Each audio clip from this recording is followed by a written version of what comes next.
Seperti biasa yang tidak asing lagi yang semakin popular di Malaysia. Datuk Nasim Johan, Ketua Aktivis Persatuan Pengguna Islam Malaysia. Assalamualaikum Datuk. Salam. Datuk, terima kasih sudi bersama kami hari ini. Ialah kita ni ada dua perkara yang kita ketengahkan. Satu, kita nak terus menggalakkan kempen penyusuan ibu di Itu memang kena lah. Itu memang kena. Seboleh-bolehnya jangan dielakkan. Cumalah perkara-perkara tertentu yang buatkan mereka rasa tidak sesuai dan sebagainya. Tapi kalau boleh disesuaikanlah untuk menyusu ibu. Tapi sebenarnya kalau bila kita sebut pasal susu ni, walaupun kita menyusu ibu, ada setengah ibu yang menyusukan dalam tempoh masa tertentu. Contohnya 6 bulan, lepas 6 bulan masih lagi kena pakai susu formula. Ataupun yang menyusu 1 tahun pun, lepas 1 tahun pun masih lagi kena guna susu formula. Jadi ini memang satu bahan yang tak dapat kita elakkan. Betul. Tak boleh lari. Kita tak nak tanya kebaikan penyusuan. Kita cuma sebab daripada perspektif Persatuan Pengguna Islam Malaysia. Ada pihak yang meluahkan rasa ini suatu keperluan dan bukan pilihan produk untuk diberikan kepada anak. Jadi keperluan ni kebiasaannya kalau barang keperluan harganya sepatutnya dikawal. Apa komen? Bila keperluan tu lebih untung banyak. Lebih untung banyak. Dan memang kebiasaannya inilah yang menjadi masalah besar kepada kita para peniaga atau usahawan yang kurang etiknya. Bila ada keperluan, masa itulah yang paling baik nak sembelih. Pasal dah perlu. Tidak ada pilihan. Memang ada demand. Terpaksa. Demand tu kadang-kadang dia create. Oh, ni bagus, kita pun tak. Dan bila kita dah terpegang, dia menaikkan harga untuk mendapat keuntungan yang lebih. Jadi kita rasa benda ni memang satu budaya yang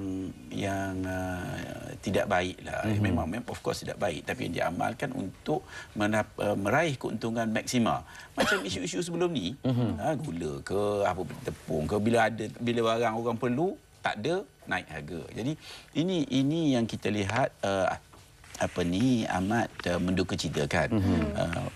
Biasalah kita tidak kita memang sokong penyusuan ibu, tetapi dalam konteks ini kita melihat dalam keadaan-keadaan tertentu. Pasal ibu bapa ni dia tentu nak bagi yang terbaik. Betul. Perbezaan tu banyak antara susu yang harganya paling rendah dengan susu yang harga paling tinggi tu. Terasa sangat beza dia. Memang dah sudah tentu sebagai ibu bapa katakan masa-masa tertentu yang tidak dapat. Nak menyusu tidak sesuai ataupun disebabkan kerja kekangan macam-macam. Jadi kita pun kadang-kadang mungkin ibu pun rasa bersalah. Dah rasa bersalah nak bagi yang terbaik. Tertentu kan. Bila dah bagi yang terbaik, itu masa tu dah harganya cukup. Kita pun tidak faham macam mana harga ini terlalu mahal. Pasal yang kalau nak ikutkan dia punya kita tak berani nak mengatakan 100%, tapi kita amat merasakan ia mempunyai unsur-unsur meraih keuntungan yang amat besar dalam konteks inilah. Okey Datuk, nanti kita akan perincikan lebih lanjut dan mungkin ada satu saranan untuk dilakukan sesuatu, tapi kita nak saksikan ini tinjauan daripada orang ramai, pandangan orang ramai tentang kawalan harga susu formula ni. Mari kita saksikan.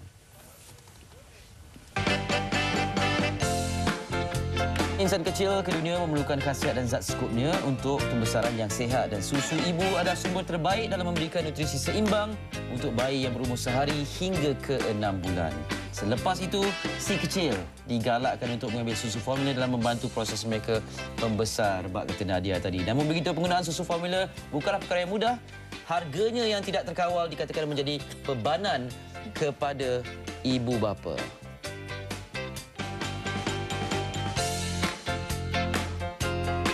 Untuk susu je, anak saya sekarang ni dah cecah sekotak dalam 43. Sebulan dia boleh pakai 8 kotak. Sebulan dia boleh pakai 8 kotak. Sebulan dia boleh pakai 8 kotak. Anggaran kalau guna susu formula tu lebih kurang 200 pada satu baby. Yang 900 gram dalam sebulan dalam 3 tin. So lebih kurang RM50 lah sebulan. Kalau anak akak dia kena bajet lah dalam 5 kotak besar.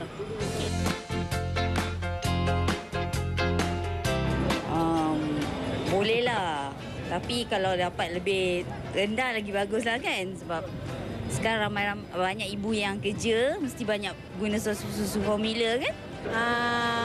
Bolehlah, berpatutlah juga. Tapi kalau boleh dikurangkan sikit pun okey juga. Saya tengok dari hari ke hari semakin naik. Dia asal mula-mula sekali beli dalam RM61. Sampai sekarang akhirnya dalam RM75. Setengah pasar raya dia akan guna harga yang berpatutan. Kalau pergi kedai runcit yang kecil-kecilan, dia akan mungkin kurang harga, ada yang lebih harga. Jadi biasanya kita orang akan prefer kedai yang biasa-biasalah untuk beli susu sebab harga dia lagi murah sikit.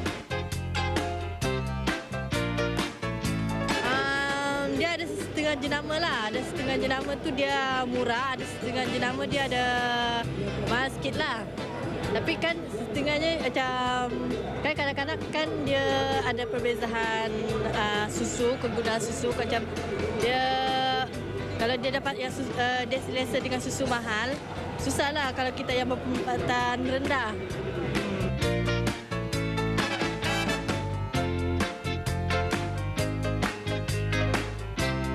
Bagi saya setuju. Saya sangat setuju. Sebab ni pun penting jugalah kepada masyarakat kita kan. Sebab sekarang barang semua pun dah naik. So harga ni patut dikawal oleh kerajaan.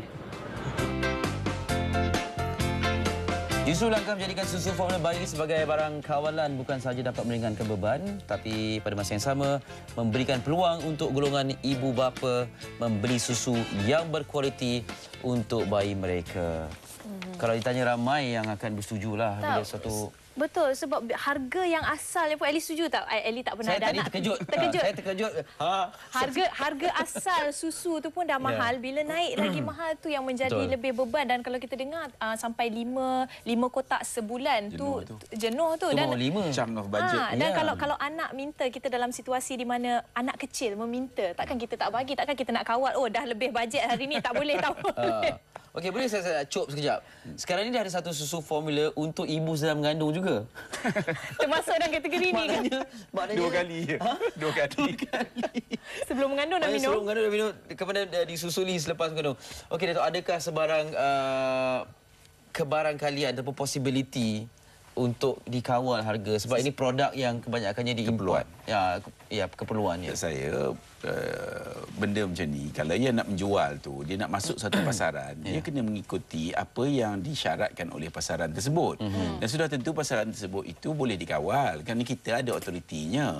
Jadi kalau memang kita dapat aduan yang susu ni memang harganya pada kita melampau. Dan saya rasalah kalau kita cek betul-betul harga ini tidak seharusnya begitu.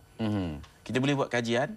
Tidak seharusnya begitu. Tidak seharusnya. Saya rasa mungkin ini gut feel kita ya, pasal ada barang-barang lain pun lebih kurang begini.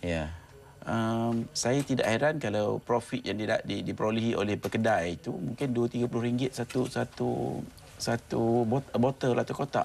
Saya tidak heran ya. Tapi apa pun kita perlu buat kajian dan bagi pihak kerajaan ataupun pihak kementerian, rasanya ini harus dilihat kerana ia berkait dengan keperluan pengguna. Jadi perlu dikawal dan seharusnya pengimport mesti menuruti syarat lah. Tak ada masalah apa benda masalahnya. Kalau barang tu keperluan rakyat, dia kena ikut kalau dia nak masuk pasaran ni. Okey, maknanya daripada PPIM Datuk melihat ni sebagai satu eksploitasi kepada keperluan. Itu yang kita nampak. Memang itulah yang biasanya pun. Okey, justifikasi daripada pihak pengeluar ni katanya sebab kandungan susu ni dia telah ditambah dengan kandungan istilah-istilah seperti DHA, geng glusida dan sebagainya. Jadi membuatkan kajian tu lebih betul. Tapi dia kena melihat keperluan. Memang pharmaceutical companies ni pun yang ubat yang diproduce tu memang dia kata kena 20 tahun baru boleh generate produk keluar macam-macam lah. Kita faham, tapi dia pun perlu faham selain daripada agenda-agenda pihak pengeluar ini sendiri, macam syarikat-syarikat farmaceutical, dia untung dia memang amat dahsyat kalau mengikutkan daripada pil dan dia daripada sebiji pil sampai ada yang puluh ringgit pun ada. Jadi kita melihat perkara ini perlu diberikan perhatian oleh pihak kementerian dan kawal. Pasal kalau dia nak masuk, dia masuklah dalam pasaran ini. Dan benda ini melibatkan satu situasi yang ibu bapa ni sukar untuk mengawal lah. Maknanya macam itu sebut tadi, kalau dah dia hendak susu, jadi macam mana ni? Sampai saya rasa boleh berhabis kalau seorang 5 kotak. Kalau 2 orang, dah 3 orang, habis jenuh-jenuh Dan itu kalau kita bercakap mengenai dari aspek kerajaan, apa yang boleh dilakukan oleh kerajaan dan juga pengeluar, bagaimana dari segi kita sebagai pengguna, apa yang boleh kita lakukan untuk membantu, selain sebab kita tahu pengguna sekarang banyak minta cakap kerajaan bagi subsidi lah itu, tapi bagaimana kita sebagai pengguna nak menunjukkan bahawa memang ini suatu keperluan yang penting dan kerajaan perlu beri perhatian? Di nombor satu macam inilah, kita kadang-kadang kita melihat barang lain, contohnya macam saya kata kosmetik, yang harganya berapa sen dijual dengan berpuluh beratus ringgit ada. Jadi kadang-kadang kos tu disebabkan iklan, disebabkan promosi. Saya rasa sebelum ini kadang-kadang susu-susu yang biasa ni pun membuat kita melalui that proses kan. Umur 3-4 tahun kadang-kadang minum susu dan kita rasanya macam ni handsome seperti biasa juga. Jadi ini susu mahal. Saya susu biasa je lah. Susu ibu. Jadi kita kena para ibu bapa ni perlu mempunyai knowledge yang betul-betul untuk faham kaji. Pasal bila dikata entah apa benda namanya kita pun tak tahu. Dan kita rasa ini bagus ni, kita pun ikut. Jadi kadang-kadang kita pun sebab ada terminologi yang kita tak faham. Dia sebenarnya bila ada eksotik tu kita kurang faham, jadi kita pun terbawa. Jadi kena hati-hati pengguna, baca, buat kajian sikit, tengok dengan persatuan-persatuan yang penyusuan ibu ke yang dia orang mempunyai maklumat juga. Jadi jangan terlalu mudah terpengaruh. Pasal sekarang ni dah macam-macam dah, taruh ini, taruh itu, plus ni, plus kita pun dah lost touch. Adakah benar-benar perlu pertambahan itu atau tidak?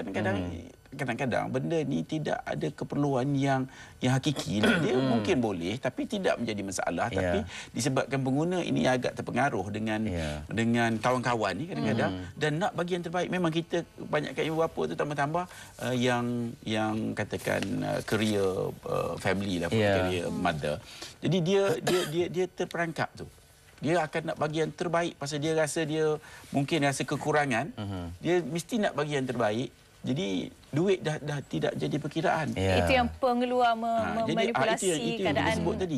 Dia ada mungkin esok kita akan buat kajian dan kita rasa memang ada manipulasi yang jelas lah. Dan di tempat-tempat yang berbeza. Saya ingat dulu harga susu pun berbeza. Betul, dan berbeza itu bukan sedikit. Dan rasanya lah kita perlu melihat juga tempat di mana kita beli. Kadang-kadang macam yang saya sebut itulah, yang paling contoh paling mudah, ada air mineral 39 sen tapi di setengah tempat RM1.50. So kita pun kena bijak. Nah, ini benda yang sama. Ya betul. Perbandingan harga kita sebagai pengguna perlu peka. Jadi bila kita tak menggalakkan di satu-satu tempat tu, mungkin mereka akan menurunkan harga disebabkan kurang. Pasal kita kena ada kuasa pengguna. Kena betul. Ya. Okey Datuk, kita sambung kejap lagi. Ada satu cerita ni, rakan MHI kita yang turut berkongsi berkongsi kepada penonton lah tentang penggunaan susu formula di kalangan ataupun kepada anak mereka ni. Mari kita saksikan.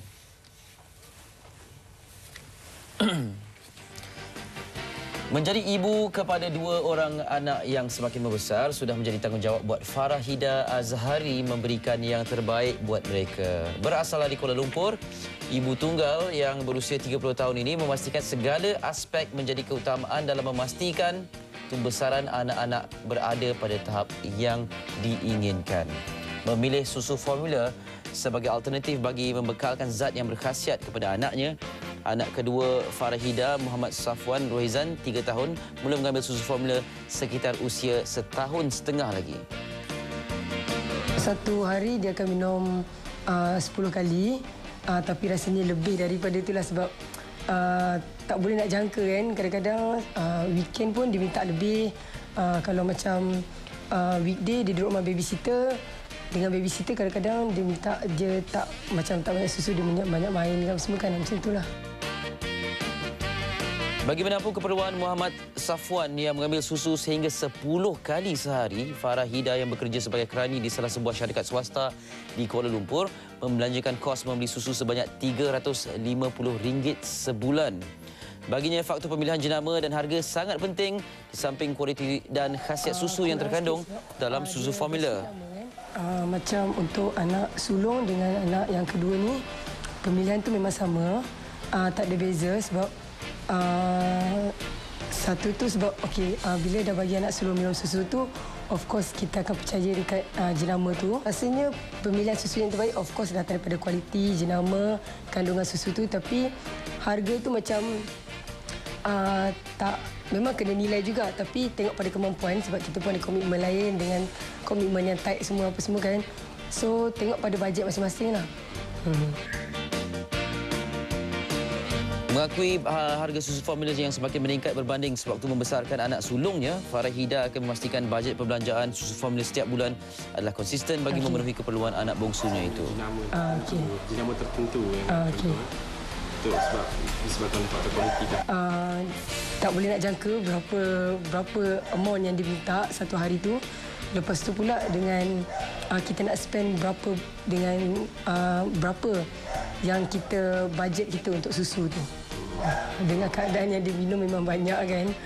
So daripada situ bajet lah selalunya. Dulu tak berapa tengok sangat pada harga ni tau, sebab kita tahu just beli nak bagi yang terbaik. Tapi macam sekarang ni of course tight sikit sebab komitmen lain apa semua kan. So of course lah macam susu tu walaupun kita tengok macam okey murah pun okey lah dengan kualiti tu apa semua, tapi tu salah satu faktor macam kadang-kadang kita rasa macam nak beli tu macam berpada-pada macam tu. Di samping susu formula, Farahida turut memastikan anaknya mendapat zat dan khasiat yang mencukupi melalui pelbagaian jenis makanan yang diambil.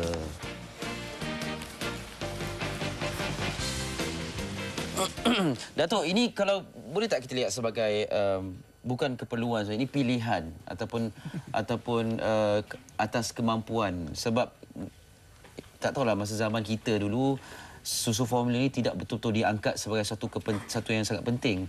Janji ada susu menggantikan sebagai susu ibu ataupun macam mana? Saya rasa perspektif ya. Ini sebab perspektif. Para pengguna perlu melihat kembali ya. Kita jangan terperangkap dalam satu keadaan. Bila kita melihat, kita mendengar, maka kita masuk dalam keadaan yang set stage-nya. Setelah itu kita hanya mengikut saja. Sedangkan kita sebenarnya alternatif pun banyak. Ya, betul. Dan gaya hidup pun mungkin perlu kita kaji balik. Jadi sebenarnya just kalau kita ikut yang biasa je, sama ada susu itu betul-betul perlu banyak tu ataupun kita perlu mengajar anak kita mungkin minum air. Air juga sama penting. Air yang baik yang perlu yang diperlukan oleh badan. Jadi makan sedikit. Jadi ini perlukan kajian. Dan dalam membesarkan anak-anak ini, saya rasa kita perlu faham dan kita perlu memberi fokus bagaimana untuk menentukan masa depan kita, bukan semata-mata berdasarkan iklan ya. Ini amat penting. Pasal iklan ni banyak kalinya terlalu deceiving. Yang menyebabkan kita nak bayar, nak keluarkan duit nampak juga. Anak jadi pintar, nampak anak jadi cergas, jadi pandai emosi. itu. Dia touch kita punya emosi tu. Oh, ini anak kita dapat yang terbaik, nak yang jadi yang paling pandai. Jadi sama ada benda betul tak betul itu pun kena kaji juga. Pasal kita lihat sebelum ini pun orang pergi ke bulan itu pun saya yakin satu masa itu makan keadaannya lebih kurang orang belum biasa. Ada susu yang secanggih susu yang kita. Jadi ini perlu pengguna jangan terlalu taksub dan terlalu mudah dipengaruhi. Termasuk juga oleh peer group dia. Contohnya, saya bagi susu anak saya yang terbaik 160. Jadi kita pun memang rasa begitu. Jadi kita perlu balik mengkaji sebenarnya. Mengkaji sejauh mana kebenaran. Sekarang ni kita maklumat banyak. Kita gunakan internet itu untuk mencari maklumat. Macam-macam jenis maklumat yang kita boleh perolehi supaya fikiran kita ini agak terbuka. Dalam terlalu banyak perkara, kadang-kadang kita melihat daripada satu sudut saja, iaitu sudut yang pengeluar nak kita tengok. Ya, betul. Jadikah adakah itu satu langkah yang bijak oleh apa ni yang dilakukan oleh pengguna? Jadi pengguna kena mengambil langkah ke belakang balik dan lihat balik. Kita lihat daripada bird's eye view kan. Dalam konteks yang besar. Apakah keuntungannya? Pasal dalam dunia hari ini yang paling penting adalah keuntungan. Betul. Tapi kita tidak kata semua dalam semua isu. Tapi kita kena berhati-hati supaya kita tidak tertarik dalam dia punya spiral web tu. Pusaran tu terus kita pun terikut. Jadi dan bila kita terikut yang nak ruginya kita. Dan benda ini pun kita tengok kadang-kadang formula-formula yang baru ni after certain years benda tu langsung hilang. Kita pun telah kata orang terlupa kan apa benda yang sebelum ini kadang-kadang yang kononnya baik satu masa kosmetik yang baik dah jadi tak baik, dia ada racun, ada merkuri. Jadi kita kena harus prihatin. Ibu bapa harus prihatin kalau dia nak bagi anak dia yang terbaik. Maknanya prihatin pada makanan tu betul, tapi betulkah itu adalah yang terbaik? Jadi kita kena mengambil effort yang bersungguh untuk mengkaji betul-betul dan jadikan itu agenda kehidupan kita. Maknanya mengkaji dan menyemak apa yang diberi itu adakah yang terbaik untuk kita. Dan kalau kita tengok kebanyakannya trend susu ni adalah susu dari luar. Iyalah, kita tengok benda-benda macam ni, kita nampaknya very innocent. Tapi sebenarnya dari kita pasal pejuang kepenggunaan ni kita merasa pasal banyak sangat kita melalui pengalaman di mana dia kat belakang tu ada aja dia punya agenda dia. Ya, betul. Jadi kita selalu ragu-ragu terhadap apa yang dibawa ke meja kita. Contohnya makanan-makanan itu kadang-kadang kita ingat satu masa itu tidak menjadi masalah dan ditulis dengan ikut setengah sengajian benda ini baik. Tapi akhirnya didapati tidak baik. Dan ini yang nak melalui kehidupan adalah anak-anak kita. Jadi adalah terbaik kita bersungguh-sungguh sebagai ibu bapa mengambil betul-betul kajian. Dan mungkin kita kena ada grup-grup kita ini kita cerita tadi grup-grup yang concern bukan setakat ambil yang terbaik yang kita dengar yang terbaik yang pun tidak tentu yang terbaik. Jadi kita kena bijak, kita kena kaji. Dan kalau dulu mungkin susah, sekarang ni everywhere orang boleh duduk tengok masa nak naik bas pun boleh kaji. Jadi gunakan peluang itu untuk memahami kaedah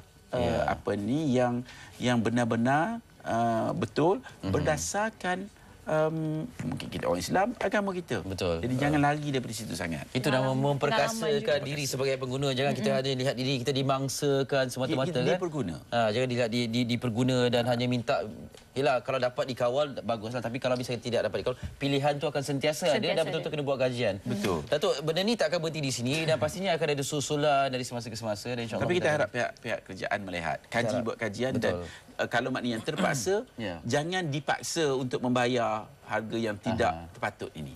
Dan kalau rasa terpaksa tu, fikir balik mungkin ada pilihan lain yang boleh lakukan. Datuk Nazim Johan, terima kasih sudah bersama kami.